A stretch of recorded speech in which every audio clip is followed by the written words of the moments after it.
औज़ु बिल्लाहि अस्समीउल अलीम मिनश्शैतानिर लईनिर रजीम। बिस्मिल्लाहिर रहमानिर रहीम।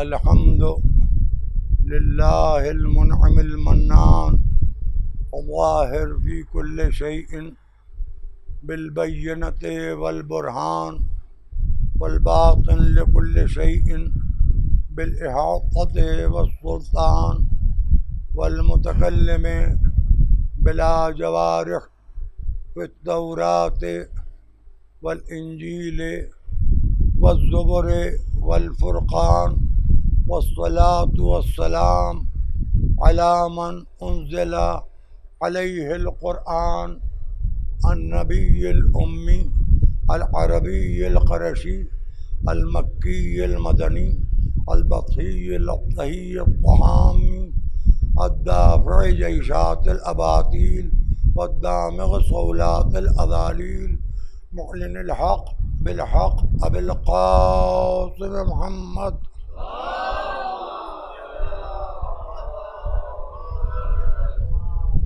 वअला अहलि बैतिहि अत्तय्यबीन अत्ताहिरीन अल मअसूमीन अल मज़लूमीन अल्लज़ीना अज़हबल्लाहु अन्हुमुर रिज्स व तह्हरहुम तत्हीरा।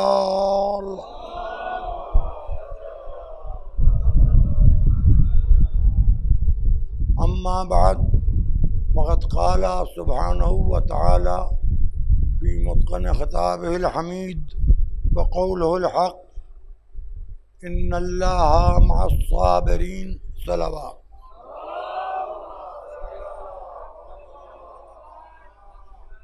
ये कुरान के 4 लफ्ज़ हैं जिनकी तिलावत से इस अशरा मजालिस के चौथे दौर में हम आज दाखिल हो रहे हैं। और जैसा कि मैंने पहली मजलिस में कहा था कि जिसको अरबी नहीं भी आती है वो इन लफ्ज़ों के माना समझता है कि अल्लाह सब्र करने वालों के साथ है। मौजू है सब्र और मजबूरी। मजलिस से पहले मैं आपके इत्मीनान क़ल्ब और इत्तिला के लिए बात अर्ज़ कर दूँ कि यहाँ लखनऊ से शेख खालिद से एक साहब ने ग्रेजुएशन किया, मुझसे बहुत करीब हैं और माशाल्लाह मजलिसें पढ़ते हैं, शौकत रिज़वी साहब। तो ये जहाँ ये कल ताज़िए का वाक़या हुआ वहाँ से उनका जो गांव है नरवारी वो तकरीबन 4 या 5 किलोमीटर के फासले के ऊपर है और नरवारी में कई मरतबा खुद मजलिसें पढ़ने जा चुका हूँ। तो ये बड़ा गांव और ये गांव जिसमें ये ताज़िए का किस्सा हुआ है, शाहगंज तो वहाँ का रेलवे स्टेशन है। असल में ये शाहगंज से जौनपुर के दरमियान तकरीबन काफ़ी शिया आबादियाँ हैं और अच्छे खासे मुसलमान भी हैं।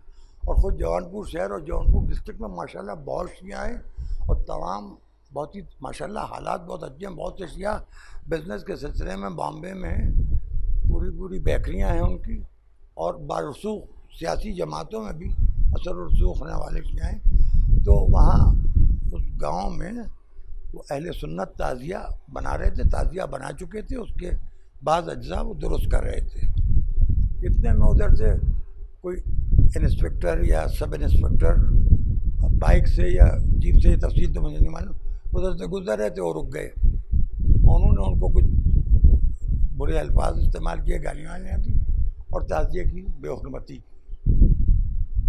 और आप लोगों में बहुत से शहर के रहने वालों, ख़ासतौर से लखनऊ वालों को उसका तजुर्बा नहीं होगा कि गांव देहात के जो ये दीवान जी होते हैं ये भी अपने को आईजी से कम नहीं समझती हैं और बहुत खरदिमागे होती हैं।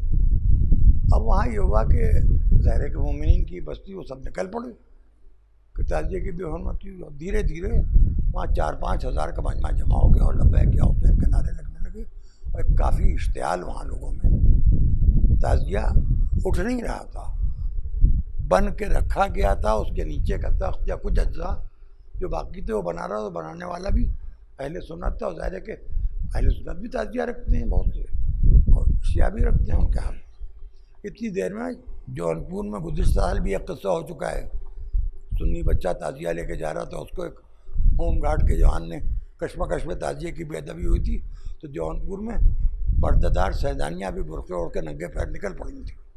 गुज़िश्ता साल ये किस्सा जौनपुर शहर का हो चुका है। वहाँ डीएम और एसपी या एसएसपी वो वहाँ पहुँचे, उन्होंने बाकायदा माफ़ी मांगी और अब लाइन हाजिर कर दिया उन साहब को जिन्होंने बदतमीज़ी की थी।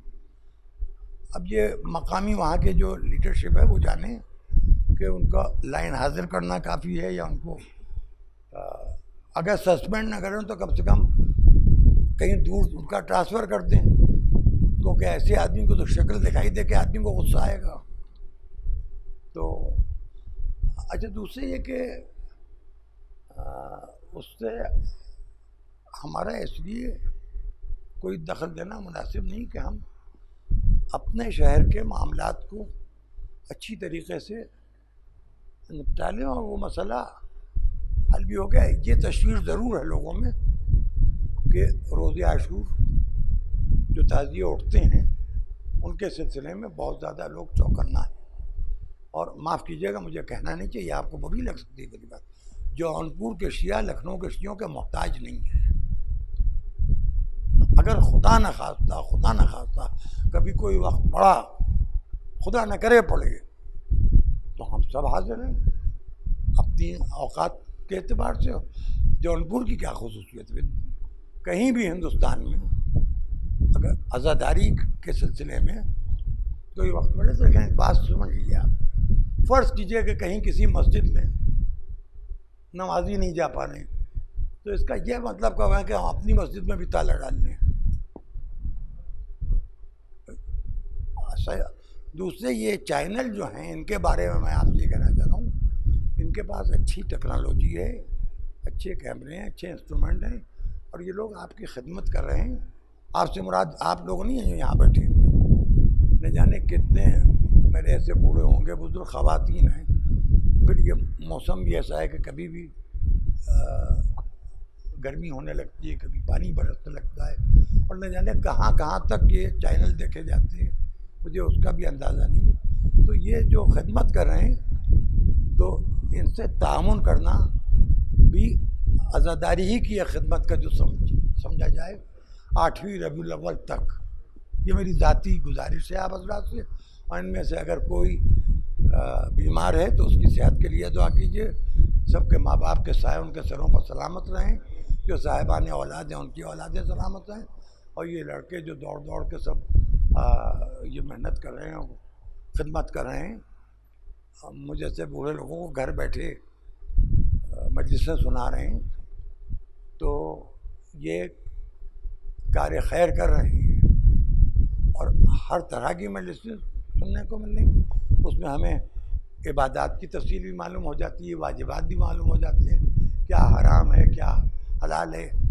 अगर नहीं मालूम है तो मालूम हो जाता है, भूल गए तो याद आ जाता है, कुछ कर रहे हैं तो हमारी इस्लाह हो जाती है। हालांकि मेरा ज़ाती ख्याल ये है कि बहुत ही शकी होगा वो इब्न मुलजिम और शिमर से कम नहीं होगा जो इन 10 दिनों में एहतियात न करे। माफ़ कीजिएगा, मैं इन 10 दिनों की बात कर रहा हूँ।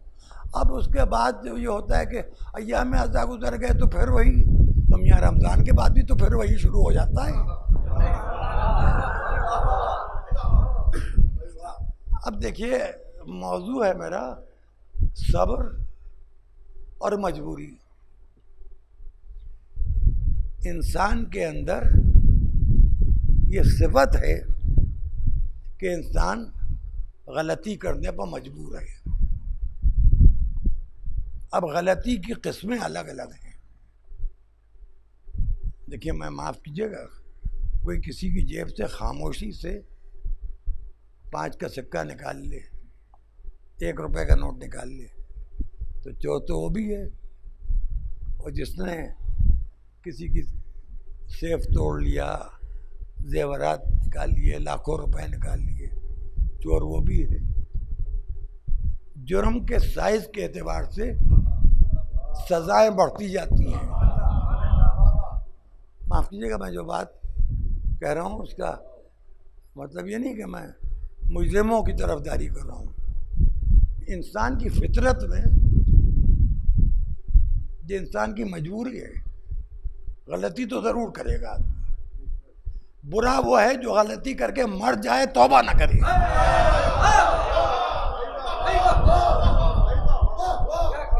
बुरा हुआ है। और ये कि अब देखिए हमारे यहाँ तो ये तरबियत, अब ये बच्चा मुश्किल से मेरे ख्याल में अंडर 10 होगा, ये 9 साल 8 साल से ज़्यादा करेंगे बच्चा। ये मजलिस में इस तरह खामोशी से अदब से क्यों बैठा हुआ है? जब से ये पैदा हुआ, जब से इसने होश संभाला, साल 2 साल 3 साल की उम्र से माँ की गोद से, बाप की गोद से फर्श अज़ा की तहजीब इसको सिखाई गई। अब ये बच्चा 8-9 साल की उम्र में आ गया है। अब इस बच्चे को इस बात की ज़रूरत नहीं है कि मजलिस में कैसे बैठा जाता है ये सिखाया जाए, क्योंकि आज़ादारी अब इसके फितरत में आ चुकी, आदत फितरत बन गई। देखिए आदत और इसमें बाप से ज़्यादा उस माँ को दखल है जो हो सकता है बिल्कुल जाहिल हो सकता है नहायत पढ़ी लिखी हो सकता है किसी यूनिवर्सिटी में हेड ऑफ द डिपार्टमेंट हो, और ये भी हो सकता है कि बेचारी ने कुछ भी ना पढ़ा हो, अंगूठा लगाना जानती हो, दस्तखत करना भी ना जानती हो, अपने नाम की स्पेलिंग भी ना जानती हो, लेकिन फ़र्श अज़ा से हमें एक तदब्बुर, तहज़ीब और सोचने की सलाहियत मिलती है। लेकिन हमें इसी में हमें अपनी सोसाइटी की भी इस्लाह करना है, लेकिन सोसाइटी की इस्लाह में ऐसे अल्फाज नहीं इस्तेमाल करना चाहिए कि जिसमें दूसरे सुनने वाले ये समझे कि सारी खराबियाँ अज़ादारों में हैं। अब एक बात मैं जुमला और ज़रा सा तल्ख हुआ जा रहा है, कह दूँ सारी खराबियाँ मजलिस सुनने वालों में, मजलिस पढ़ने वालों में कोई खराबी नहीं।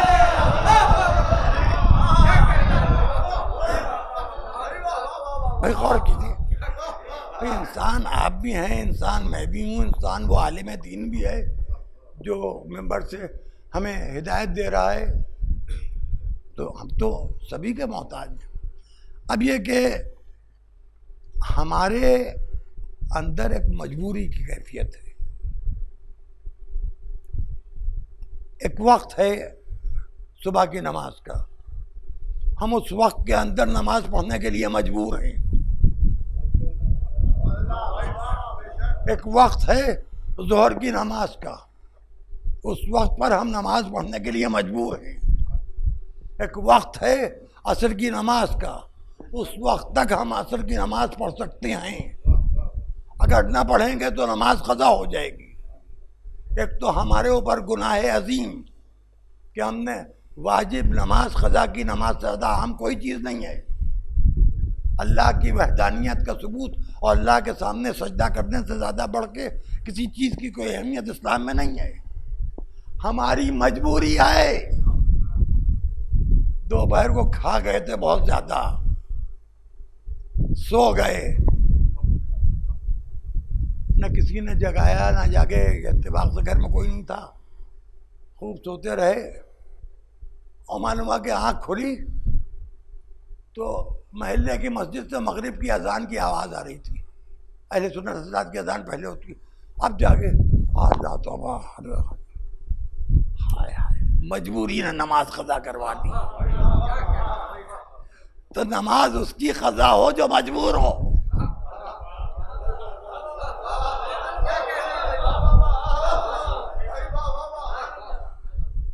हम सूरज डूब गया, हम सोते रह गए। अब देखिए यहाँ पर एक बहस है कि किसके असर किसके जानू पर था। मैं इस बहस में नहीं उलझना चाहता। किसी का असर किसी के जानू पर था, अली के जानू पर नबी का असर था या नबी के जानू पर अली का असर था। बहरहाल हर सर हर जानू के काबिल नहीं था, हर सर हर जानू के काबिल नहीं था, ये तो तय है। बहरहाल किसी ने किसी को जगाया नहीं, सूरज को इशारा किया, वापस आ गया। हम कहते हैं नबी अली के सर पर जानू बसर रख के सो रहे थे, आप कहते हैं कि नहीं, हज़रत अली करम अल्लाह वजहू रसूलुल्लाह के सर जानू पर रख के सो रहे थे, रसूल की गोद में अली का सर था, तो जगाइए। आप ही ने तो कहा है नमाज वाजिब है, आप ही ने तो कहा ये मेरा नफ्स है, आप ही ने तो कहा है कि ये मेरा वली है, आप ही ने तो कहा ये मेरा वजीर है, आप ही ने तो कहा ये मेरा खलीफा है, जगाइए। का जगाए मजबूर, मैं सब्र करूंगा। इशारे से आफ्ताब को वापस बुला सकते हो तो जरूरत क्या है जगाने? ना नमाज कज़ा होगी, ना नींद में खलल पड़ेगा। बल्कि एक बात देखिए, ये इख्तिलाफ है हमारे यहाँ जो रवायतें हैं, बल्कि अहले सुन्नत के यहाँ भी रवायतें हैं कि रसूल का सर अली के जानू पर था और सूरज डूब रहा था। हमारा ये कि अच्छा, कुछ लोग कहते हैं कि नहीं नहीं, अली का सर रसूल के जानू पर था, अली सो रहे थे, तो कोई सो रहा था कोई जाग रहा था। हमारे लिए नबूवत के अलावा और रिसालत के अलावा दोनों में कोई फर्क नहीं है। ये हम तो कलेमा को हैं, कुफ़ार कुरैश को फर्क समझ ना पाए, शब हिजरत रात भर देखते रहे,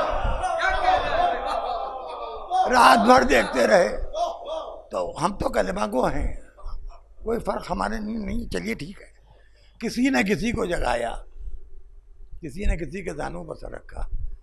तो यहाँ पर मैं एक बात पूछना चाहता हूँ कि इस मौके के ऊपर अबू तालिब का बेटा ही क्यों था? इस मौके पर अबू तालिब का बेटा ही क्यों था? औरों की औलादें थी तो कहाँ थी? और ये तन्हाई कैसी थी कि खाली नबी थे और अली थे। अब नबी सो रहे थे, अली के जानू के सर रखे, या अली सो रहे थे, नबी के जानू पर सर रखे, तो कोई और जगह देता, कोई और जगह देता, कोई आवाज दे देता। 6 तकबीरें मुस्तहब हैं, तकबीरतुल इहराम से पहले 7 तकबीरें हैं, 6 मुस्तहब तकबीरें। अरे कोई जोर से अल्लाह अकबर कहने लगता, मैं जरा सा गुस्सा आता है नारे तकबीर लगने लगता है।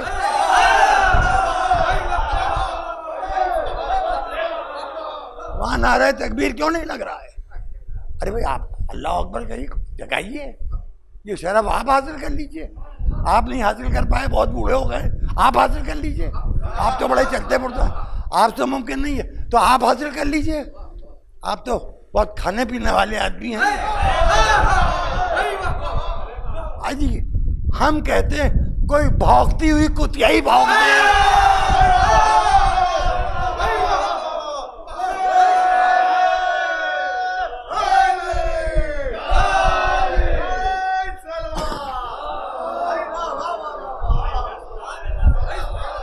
अच्छा, ये अजीब बात है, ये नींद का मसला जो है ये नबी और अली के दरमियान बड़ा मुश्तरक है। देखिए, खिलाफत में इख्तिलाफ कर लीजिए, विलायत पे इख्तिलाफ कर लीजिए, विसायत पे इख्तिलाफ कर लीजिए, हर चीज़ में इख्तिलाफ है, मगर ये नींद का मामला नबी और अली के दरमियान ऐसा है कि कोई तीसरे की हवा भी नहीं दाखिल हो सकती। यही नींद शब हिजरत मसला बनी और रसूल को जाना था। अच्छा, अब ये बात बहुत कि क्या मेरे सोने से आपकी जान बच जाएगी, या हम अपने बच्चों को, इन छोटे बच्चों को इसलिए सुनाते हैं कि ये बालिग होते होते समझ जाएं कि किसकी वजह से रसूल की जान बची, और ये भी समझ जाएं कि कौन रो रो के लोगों को मुतवज्जे कर रहा था, इधर आओ मोहम्मद यहाँ है। जान के डर से रोना और है, किसी पर जुल्म हुआ हो उसको याद करके रोना और है। रसूल ने फरमाया था, ला तखफ वला तहज़न इन्नल्लाह माना। तुम डर रहे हो, तुम न डरो, तुम बहुत रंजीदा हो, तुम रंजीदा ना हो, अल्लाह हमारे साथ है। रसूल ने कहा अल्लाह मेरे साथ है। उनको भी इसलिए शामिल कर लिया था और तमाम को शामिल कर लिया था कि सबको भरोसा रहे कि भाई अल्लाह सबसे बड़ा सहारा अल्लाह का, अल्लाह साथ है। और सबसे बड़ा अल्लाह का नूर अव्वल, मखलूक अव्वल, ज़ात अव्वल, शक्ल अव्वल, वजूद अव्वल, मशीयत अव्वल, इरादा अव्वल, कुदरत अव्वल, क़ुव्वत अव्वल, ताकत अव्वल, तहारत अव्वल, इस्मत अव्वल, अज़मत अव्वल, जलालत अव्वल, नूर नबूवत अव्वल, रिसालत अव्वल, हिदायत अव्वल, सयादत अव्वल, हर शय ज़ात मोहम्मद एकदम, सब कुछ ज़ात रसूल। और वो रसूल बना कर है। अच्छा, वहाँ पर मामला ये हुआ कि कहने लगे कि तुम लेट जाओ मेरे बिस्तर के ऊपर, नींद का मसला है। देखिए, हमें आपको इस वक्त से लेके कल सुबह 8 बजने में 10 मिनट तक अगर जागना पड़ जाए और उसके बाद मौका मिले तो फिर हम ये भी नहीं देखेंगे कि कुछ खाया पिया कि नहीं, नहाए धोए कि नहीं। ऐसा पढ़ के बेखबर सोएंगे कि हल्की फुल्की आवाज़ भी हमें जगा नहीं पाएगी। कोई ज़ोर से भी आवाज़ दे तो पहली आवाज़ पर नहीं आँख खुलेगी। अगर 12 घंटे जाग जाएं मुसलसल तो नींद आ जाएगी, और उससे ज़्यादा अगर वक्त गुजरे तो। एक शख्स तो नींद मालूम नहीं कब सोता था, वो पड़ोसी कह रहा है कि मैंने एक रात में 1000 तकबीरों की आवाज़ें सुनी। आदत जागने की है। अच्छा, इब्ने मुल्जिम तक गवाह है कि नमाज सुबह से पहले मस्जिद में पहुंचने की भी आदत है। देखिए, अली को समझना कोई आसान नहीं है। हम आप ये कहते हैं कि अली वाले हैं, मौला अली के चाहने वाले हैं, नाते अली पढ़ते हैं, नाते अली घर पर दम करते हैं। कोई जाने लगता है घर से तो उसके ऊपर नाते अली दम कर देते हैं। ये तो बहुत वो है, लेकिन असल में ये फ़ज़ाइल के वो मरहले हैं कि ये फ़ज़ाइल का वो पुल सिरात है जिसके ऊपर बहुत आहिस्ता रवी से कदम रखना चाहिए। ज़रा सा आदमी बह के एक लम्हे में नुसैरी हो जाता है। देखिए, समझ लीजिए आप, बहुत मुश्किल है। एक लम्हे में आदमी वहदानियत से दूर हो जाता है। तो आप मुलाज़ा फरमाइए, सो रहे हैं अली, कहने मेरे सोने से आपकी जान बच जाएगी। हम कहाँ बच जाएगी, लेटे चादर ओढ़ के। तो ये कि सोने वाले की शक्ल बनाई, सो गए। अब घर गिरना शुरू हुआ, अली हैं कि सो रहे हैं। अब तो समझे ना कि ये जो सो रहे हैं ये नबी हैं, अली नहीं है। अच्छा, अली और नबी के जिस्म में क्या फ़र्क था क्या नहीं था ये तफसील में नहीं बयान कर सकता, लेकिन शब हिजरत सबको यकीन था कि सोने वाला मोहम्मद इब्ने अब्दुल्ला है, अली इब्ने अबी तालिब नहीं है, जिन्होंने घर घेरा था। अब वो घर घेरे में ऐसा सोए कि नफ्स बेच दिया।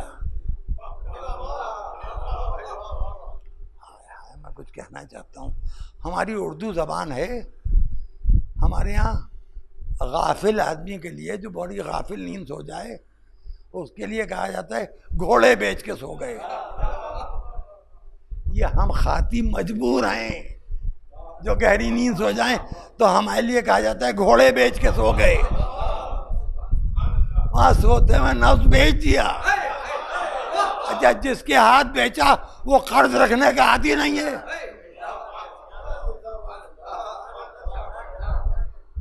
उसने अपनी मर्जी फौरन कीमत भी अदा कर दी।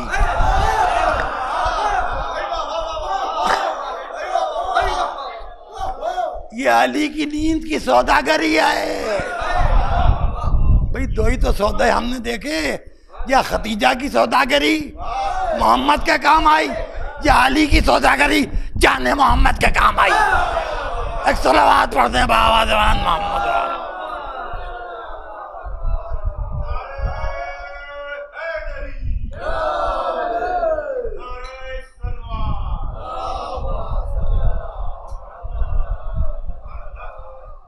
और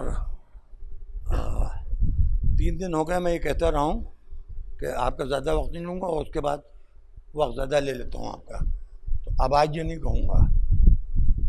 लेकिन ये क्या करूँ कि अब दिल नहीं मानता, बोलता चला जाता हूँ। उसके लिए आपकी समातों बाहर हो रहा हूँ, लेकिन उसके लिए मैं माजरत चाहता हूँ। बहरहाल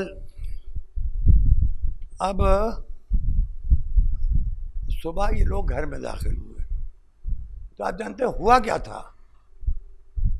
अली जो सो रहे थे तो अली के कातिलान मोहम्मद के दरमियान 3 फासले थे। अंधेरे का फासला 1, दीवार का फासला 2, चादर का फासला 3। कातिलान मोहम्मद जब कत्ल मोहम्मद के लिए आगे बढ़े, तीनों हिजाब हट चुके, तो चादर हटी तो मोहम्मद की जगह अली नजर आए। अब मैं ये पूछना चाहता हूं कि क्या पूरा शहर मर गया था? एक काफिर अबू तालिब का बेटा बचा था जिसकी जान फालतू थी। कभी आप बताइए, ऐसे ऐसे जाने रसूल के होते हुए, ऐसे ऐसे रसूल के चाहने वालों के होते हुए ये बिस्तर में अली कैसे आ गए? अच्छा आप सुनिए, इसी बिस्तर का किस्सा आपको सुनाऊंगा। ये तो पूरी तारीख़ नबूवत में और तारीख़ इस्मत में ये कि कहीं पर बाप चचा काफिर हैं, औलाद मोमिन है, बल्कि नबी है, भतीजा नबी है, चचा जो है वो, और कहीं पर ये है कि औलाद बेतुकी निकल गई, जैसे ईसा की औलाद। अब देखिए, अबू सुफियान की एक बेटी थी जो मोमिना थी, जनाब उम्मे हबीबा, ये मोमिना थी। साफ साफ सुनिए, मुआविया की बहन थी मगर मोमिना थी। एक दिन उनके अब्बा घर में दाखिल हुए, बेटी, रसूल का बिस्तर बिछा हुआ था, उन्होंने जल्दी से बिस्तर लपेट के कोने में कर दिया। आने वाले के लिए तो कुछ बिछा दिया जाता है ना। उनका बेटी में आया तो तुमने ये बिस्तर क्यों समेट दिया? कहीं ये रसूल का बिस्तर है, हर एक इस बिस्तर के ऊपर ना बैठ सकता है ना लेट सकता है। अरे अब मैं क्या अर्ज करूं, जिसका बिस्तर हर एक इस काबिल न हो कि उसके बदला बैठ जाए, उसकी विलायत के मनसब पर जिसका दिल चाहे कब्जा कर ले। मगर मैं एक बात कहता हूँ, किसी से, बच्चे से कहिए, किसी से कहिए, भाई किसी से कहिए, बच्चे से कहिए, जवान से कहिए, बूढ़े से कहिए, किसी बूढ़िया से न कहिएगा। बड़ी औरतें जो हैं वो बड़ी अकीदे की पुख्ता होती हैं, और हमें छठे इमाम ने ये फरमाया कि अलैकुम बिदीनिल अजाइज, अपना अकीदा वैसा बनाओ जैसा बूढ़ी औरतों का होता है। ये सुन लीजिए आप, बूढ़ी औरतों का अकीदा बड़ा मजबूत होता है। तो अच्छा, दोनों तरफ बदअकीदाएं तो भी हिंद जिगर खारा बन जाएंगी, और सही अकीदाएं तो जनाब खदीजा बन जाएंगी। दोनों तरफ बेमिसाल किरदार होता है। किसी से कहिए कि कभी ठोकर वोकर लगे या पैर फिसले या कहीं लड़खड़ाओ तो किसी को पुकार लो,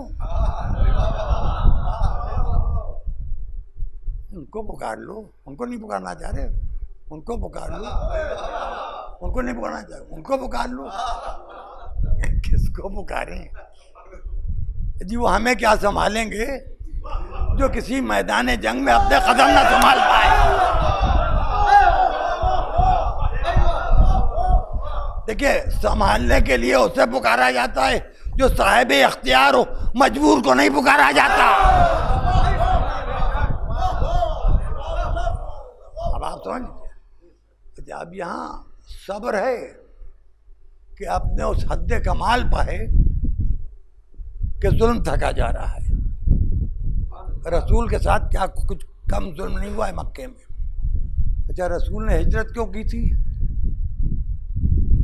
ये बात न सोचिएगा कि खुदा न खास्ता रसूल ने डर के हिजरत की थी। वो रसूल जिसके पास इतना अल्लाह ने इख्तियार दिया था कि वो चाहता तो अज़ाब के फरिश्ते आ जाते, वो चाहता तो जिन्हों का लश्कर आ जाता, वो जो चाहता वो हो जाता। लेकिन रसूल मोजिज़े से अपनी अज़मत तो साबित कर रहे थे, दीन की तबलीग अपने अमल से कर रहे थे। तो रसूल ने हिजरत इसलिए की कि अगर कभी मजबूरन किसी को एक जगह से दूसरी जगह जाना पड़े तो वो शर्मिंदा ना हो। अपनों को छोड़ के, अपने वतन को छोड़ के, अपनी जाए पैदाइश को छोड़ के, अपने आबा अजदाद की कब्रों को छोड़ के, उस घर को छोड़ के जिसको मुर्से आला ने अपने हाथों से बनाया, अगर जाना पड़े तो रसूल ने इज्जत फरमा ली। रसूलुल्लाह मक्का मुकर्रमा से निकले, मदीना मुनव्वरा में जाके रुक गए। अब वहाँ मसला ये था कि लोग समझ रहे थे कि अब ये कभी वापस तो आएंगे नहीं, ये मसला हो जाता है ना। अब वो और ज़्यादा बेतुके होने लगे। भाई यहीं पर धोखा खाता है आदमी। जब कोई अपना वतन छोड़ के बेवतन होता है तो लोग समझ लेते हैं उसके दुश्मन, या उसके मकसद के दुश्मन, या उसके नज़रिए के दुश्मन, या उसके अकीदे के दुश्मन, कि ये अब वापस नहीं आएगा। जब वो कहता है मेरा जिस्म वापस आए ना आए, मेरा नज़रिया तो वापस आएगा। नज़रिए वहदानियत मोहम्मदियत इस शान से आया कि अब हिसार मक्का में आपको गैर मुस्लिम ढूंढने में बड़ी परेशानी होगी।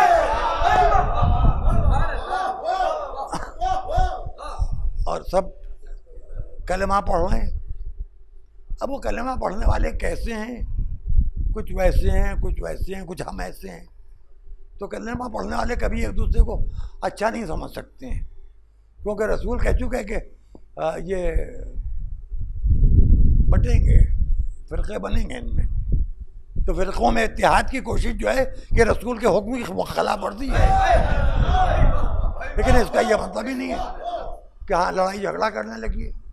लड़ाई झगड़ा वो ठीक है, अपने अकायद लकुम दीनों को वलिय दीन, हम अपने अकायद लिखें बोलें, आप अपने अकायद लिखिए बोलिए, आप हम पर एतराज़ कीजिए, हम उसका जवाब दें, हम आप पर एतराज़ करें, आप उसका जवाब दीजिए।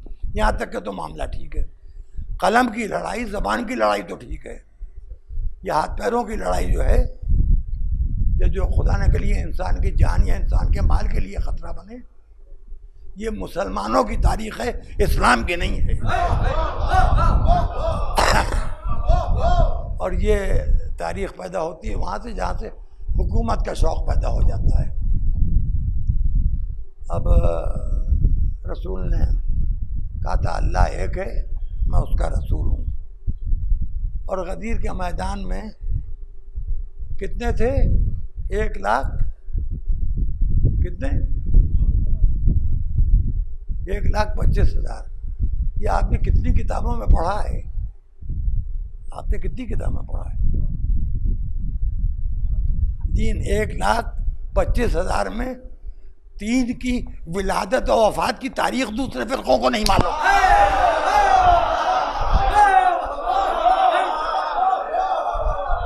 क्योंकि उनके पास फर्श आज़ा नहीं है। गदीर के मैदान के मजमे की तादाद आपको फर्श अजान दिए, माफ कीजिएगा, मस्जिद से आपको ये तादाद नहीं मालूम होता, अजा खाने से मालूम। अजा खाना आपको मस्जिद में जाने का सलीका सिखाता है जी। ये समझ लीजिए वजू का वजू है, ये एहतराम नमाज की तरबियत गाह है, आशूर का फाका रमजान की तरबियत गाह है, करबला की जियारत हज की तरबियत गाह है, राह हुसैन में खर्च करना हक़ इमाम का एहसास है, लुटा देना जज़बा ज़कात को जज़बा सादिक़ा बनाता है, और सब्र करके अपना डिफेंस करना, अपना दिफा करना, वो मफ़हूम जिहाद की हकीकत बताता है। अब उसके बाद शुरू हो गया सिलसिला। अजय अभी कल परसों चैनल के ऊपर, सेटेलाइट चैनल है वो, न्यूज़ चैनल भी है, उस पर मैं देख रहा था, वो आलिम दीन दिल्ली के वो तकरीर कर रहे थे हमारे फ़िरक़े के नहीं, तो उन्होंने ये फरमाया कि सैयदना हसन रज़ी अल्लाह ताला अन्हु, सैयदना हुसैन रज़ी अल्लाह ताला अन्हु को खिलाफत से कोई दिलचस्पी नहीं थी, इसलिए उन्होंने खिलाफत के लिए कोई कोशिश नहीं की। अब मैं अपने दिल में मैंने सोचा, मेरे पास उनका फ़ोन नंबर भी है, कि मियाँ जिसे खुदा ने पैदा किया हो वो कोशिश करके क्या करेगा।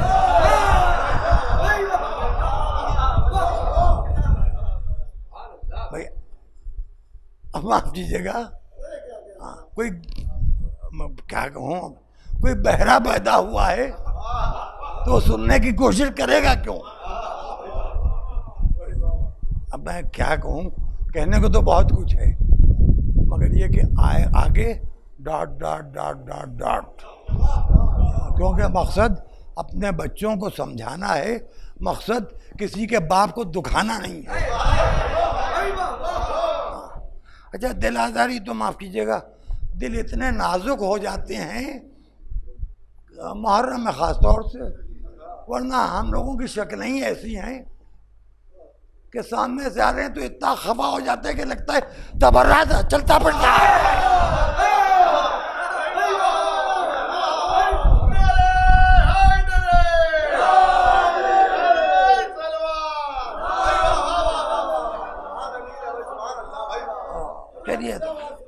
अब वहाँ हुआ ये कि वो अबू सुफियान के बेटे को जैसा होना चाहिए, जितनी खबासत अबू सुफियान में थी उतनी तो विरासत आदमी छोड़ेगा। जिसके पास जितनी जायदाद है उतनी तो वो औलाद के लिए छोड़ेगा। अब अगर औलाद लायक तो उसमें इजाफा कर लेगी।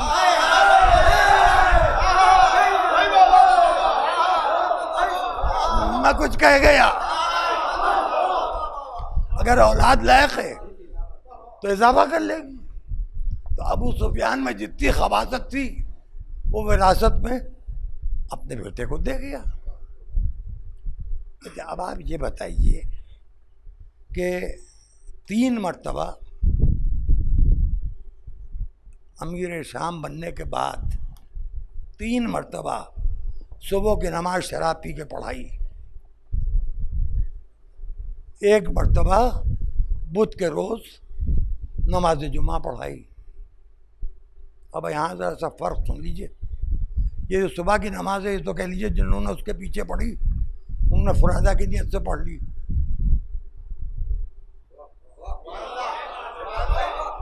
नमाज जुमा में नमाज पढ़ाने वाला नियत करता है कि जो पीछे खड़े मैं इनको नमाज पढ़ा रहा हूँ, और नमाज पढ़ाने वाले ये नियत करते हैं कि जो नमाज पढ़ा रहा है इसके पीछे मैं नमाज पढ़वाऊँ। तो मुआविया नशे में था, जो उसके पीछे नमाज पढ़ रहे थे वो मुक़द्दिसीन, वो उलमा, वो अम्मामे, वो अबाएँ, वो कबाएँ जो हाथ बांध के खड़े हो गए, ये किस नशे में थे।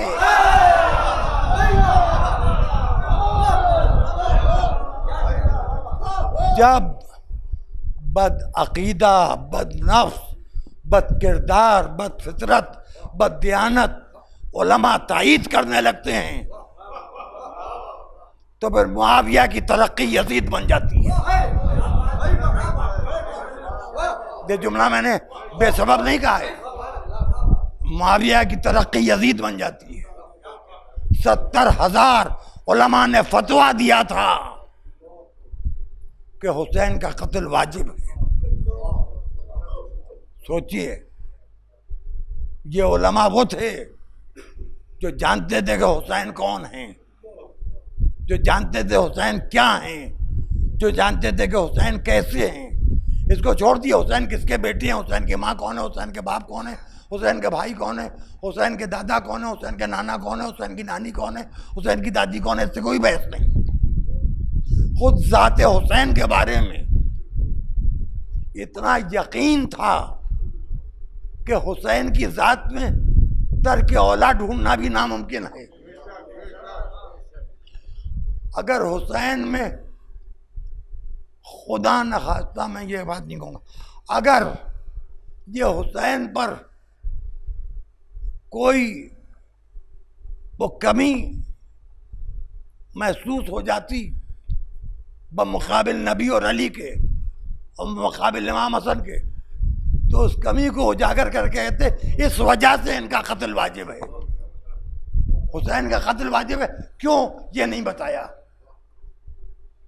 वजह ये कि ये दरबारों में जाके जो सजदा करने लगते हैं, फिर उनके अकीदे काबिल एतमाद न कल थे न कल होंगे। आप ये समझ लीजिए, दरबार अपनी जगह, अकीदा अपनी जगह, और दरबारी अकीदा और है, मेयारी अकीदा और है। अगर जी चाहे तो सलावत पढ़ दीजिए।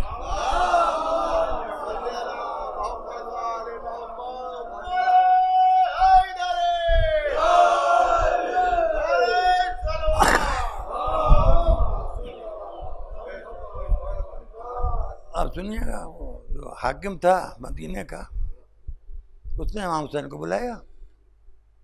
इमाम हुसैन चले गए। उसने कहा कि मुआविया मर गए। सपाट लहजे में इमाम हुसैन ने कुछ नहीं, न उसमें मुस्कुराए कि मेरे बाप का दुश्मन, मेरे बाप को कत्ल करवाने वाला, मेरे भाई के जहर दगा दिलवाने वाला, मेरे हक का छीनने वाला, कुछ नहीं, मुस्कुराया भी नहीं हुसैन। सपाट सा कुरान की आयत पढ़ती हुसैन ने, देखिए इसको कहते हैं सब्र।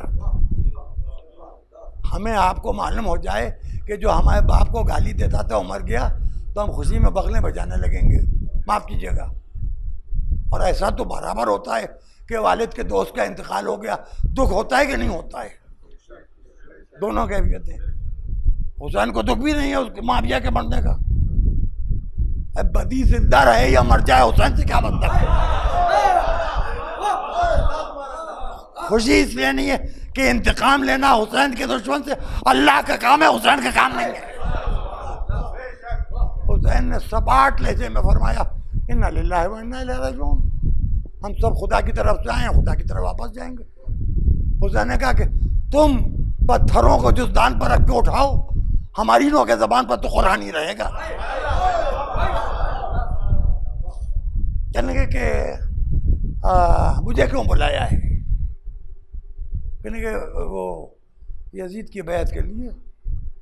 हुसैन का जुमला सुनिए, क्या ये इतना छोटा सा मामला है कि रात के अंधेरे में इस तन्हाई में ये काम हो? ये काम तो खुले मैदान का है जी। वहां भी हुसैन ने गदीर याद दिला दी।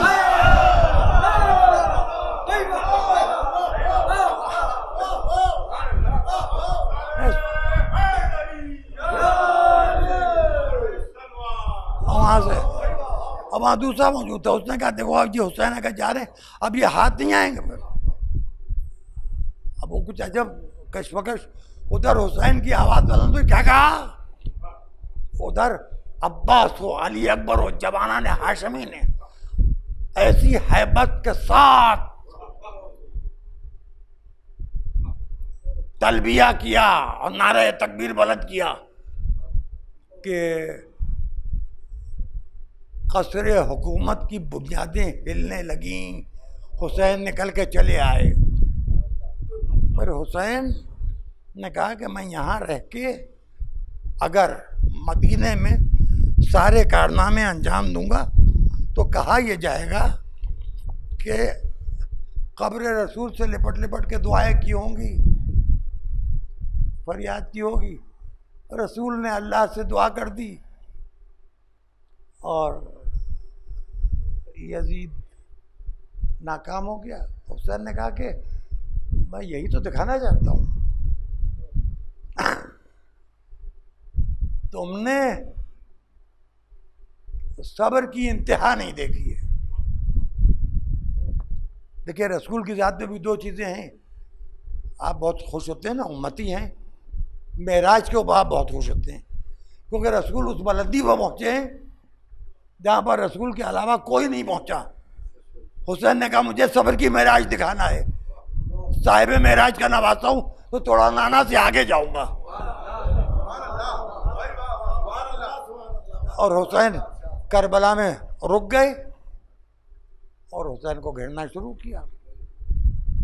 रास्ते में अब देखिएगा नामों में इख्तिलाफ बाद में शुरू हुए।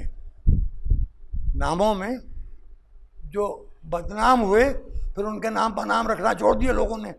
करबला से पहले बहुत से नाम बदनाम नहीं थे।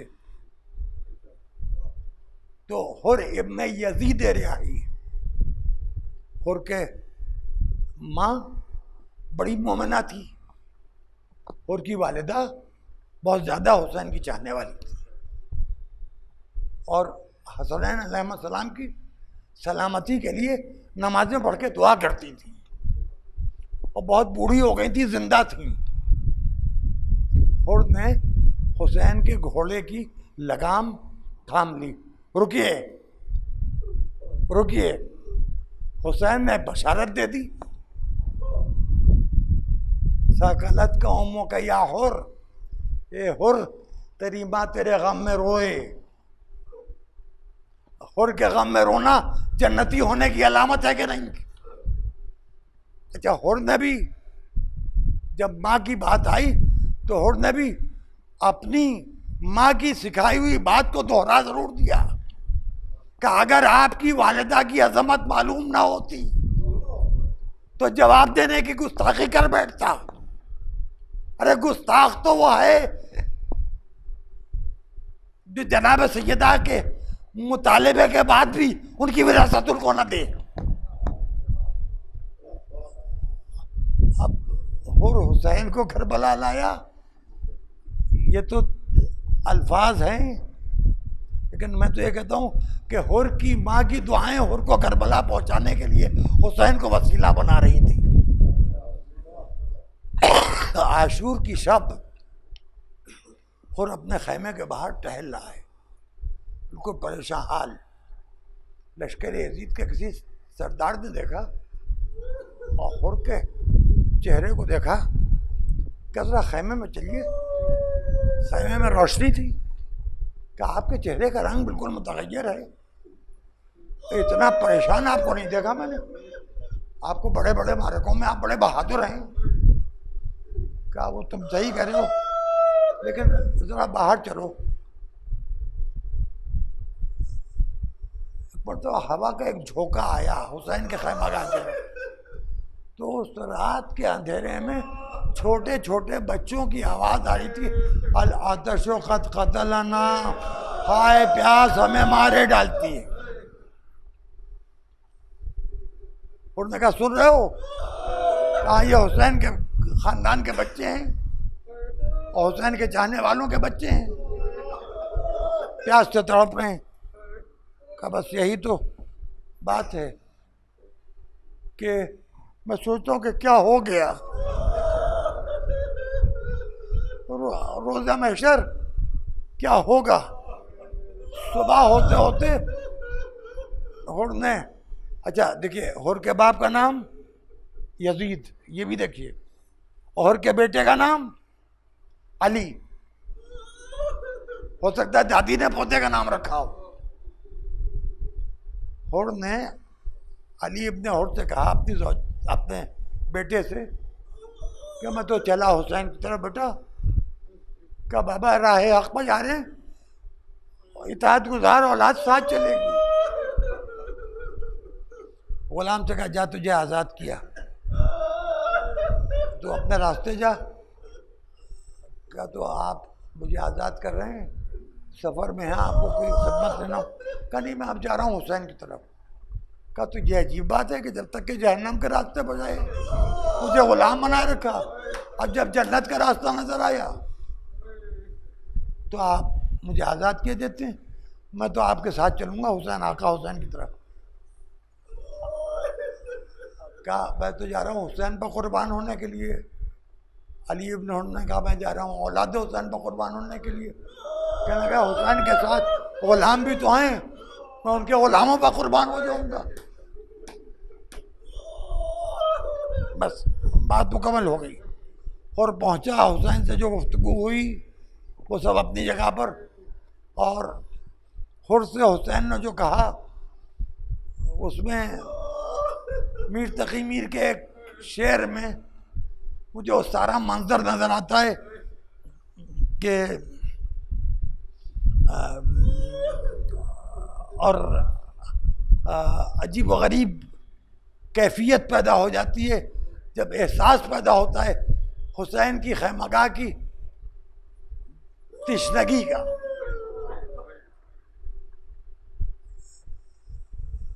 कहतियाब और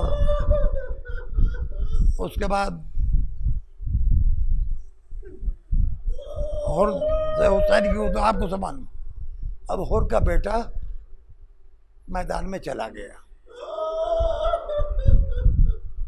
सुनिए मजलिस मुकम्मल हो गई, हुर का बेटा मैदान में चला गया। जब हुर को मालूम है कि मख्तल में गया है तो कत्ल हो जाएगा, इंतजार में एक बेटे की आवाज आई,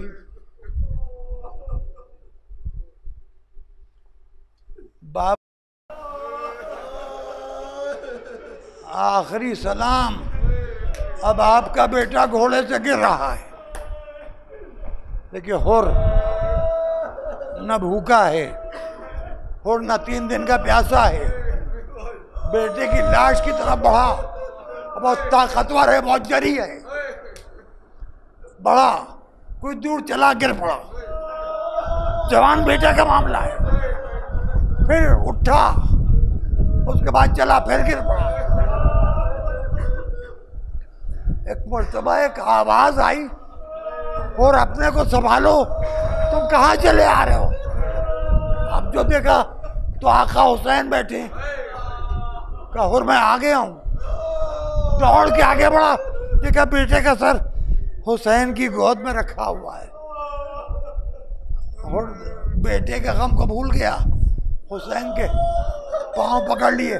आका आपने गुलाम ज़ादे के लिए ज़हमत फरमाई, बस चंद जुमले, 1.5 या 2 मिनट। हुसैन का जुमला अजीब था, ए हुर क्या जवान बेटे की मैयत पर बूढ़े बाप को जाने देता? ए हुर तुम्हारी रूह कहाँ है? वो वक्त आ गया जब अली अकबर की लाश हुसैन ने उठाई, गिरे, उठाई, फिर गिरे, या अली या अली या अली कहते हुए खैमे की तरफ से अलमुल्लज़ीना वलमु अय्या मुनक़लबिन यनक़लिबु और अल्लाहुम्मा तक़ब्बल मिन्ना।